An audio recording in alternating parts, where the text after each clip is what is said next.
ఇప్పుడు ఎంప్లాయ్మెంట్ వల్ల మన గవర్నమెంట్ ఈ 6-7 సంవత్సరాలు ఈ సంవత్సరం ఎండిపోయింది సార్ పంట.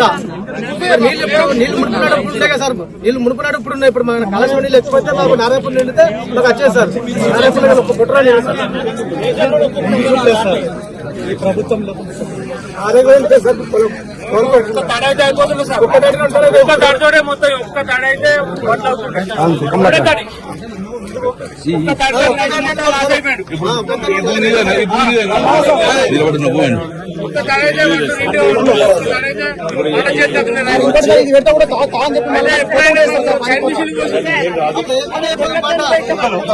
గ్రామాలన్నీ ఊరికొక 100 ఎకరాల చొప్పున ఎండిపోయినాయి సార్. అదేవిధంగా మన కొత్తగల్లు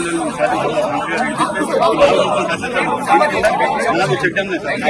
గోపాలపూర్ తిరుమల ఇవన్నీ కూడా ఎండాకాలం కూడా మన ప్రభుత్వం ఈ 2 నెలల చాలా కొంచెం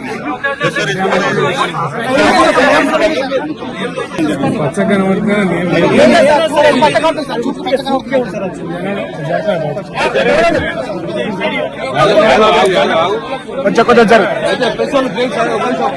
సార్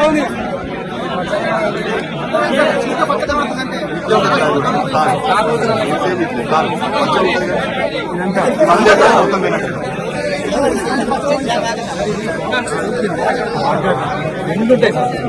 మన డిఐటీ చెరువు నింపుకునేటువంటి చెరువు నీళ్ళు పెద్ద పిల్ల పడి ఉంటే బాగు నీళ్ళు. ఈ రెండింటితోటి మంచి సక్సెస్ అవ్వాలంటే 10 సంవత్సరాలు అసలు ఎలాంటి ఇబ్బంది లేదు సార్. మామూలుగా సార్ పక్క పంట కూడా మల్లెపల్లి